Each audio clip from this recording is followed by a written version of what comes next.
Happy Sunday! Papunta kami ng Laguna dyan. Kakalabas lang namin ng village. Alam nyo, dito kami dumadaan palagi sa River Drive. Sobrang bilis ng biyahe. As in from sa village namin going to Laguna, parang 30 minutes lang kasi walang traffic dahil Sunday. Sobrang bilis lang namin, as in meron lang kami din drop off dun sa bahay ng kapatid ng nanay ko. Tapos pabalik na kami, may nakita kaming coffee shop na mga mura lang. As usual, yung akin, Cafe Americano. Sobrang pait pala sis, char.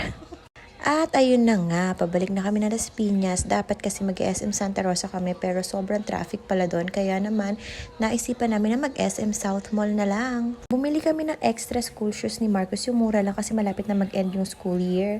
Pang ano lang to, reserba.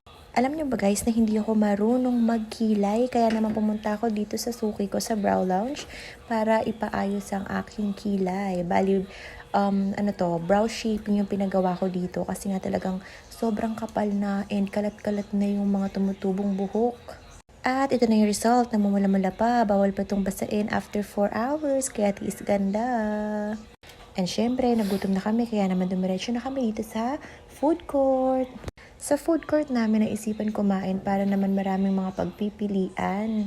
Chinek namin isa-isa kung ano yung masarap kainan dito. At alam nyo ba, nauwi kami sa Kips Chicken.